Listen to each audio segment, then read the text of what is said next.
Help! I'm a busy engine, puffed Henry. Goods arrived night and day at the docks. Sometimes Henry and the other engines worked so hard that their axles ached. Sir Topham Hatt brought in a new engine to help with the heavy workload. He was long and had 10 drive wheels. He looked very strong. This is Murdoch. He's going to be pulling freight on the main line. Ahoy, matey! Shouted Salty. Welcome, Murdoch, called Harvey. You're the biggest engine I've ever seen, cried Thomas. You're a chatty lot, Murdoch said quietly.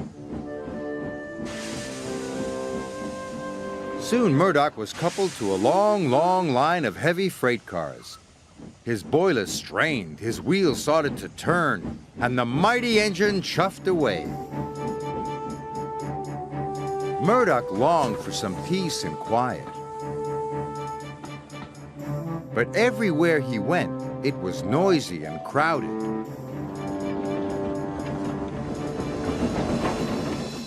At the end of the day, Murdoch was looking forward to a good night's rest. But Salty and Harvey were full of questions. What's the longest train you've ever pulled? Have you ever worked Marseille? Have you ever crashed? Please, I want some peace and quiet, and I don't want to share a shed with chatterboxes. No need to be rude, huffed Harvey. Hey, we're only being friendly, matey. The next morning, Murdoch collected another long, heavy train.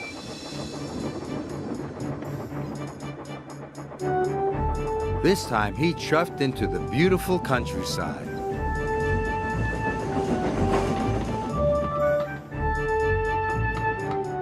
It was splendid. At last, he had some peace and quiet.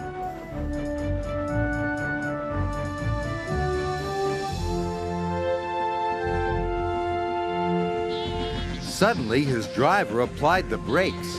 There were sheep on the tracks. The sheep escaped from that field, said the driver, through that broken fence. The driver and the fireman tried to chase the sheep back. First this way, and then that way. They tried everything, but nothing worked. We'll never move these sheep by ourselves, complained the fireman. I'll go and phone for help, sighed the driver.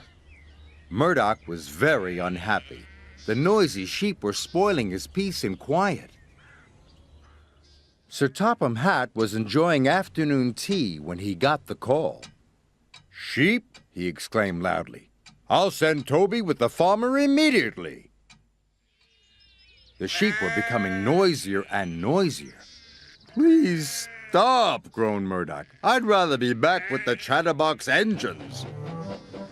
Just then, Toby chuffed into view. Toby! Exclaimed Murdoch. We're certainly glad to see you. Before long, the farmer and his dog went to work. And the sheep were soon safely in their field. And Murdoch was on his way again.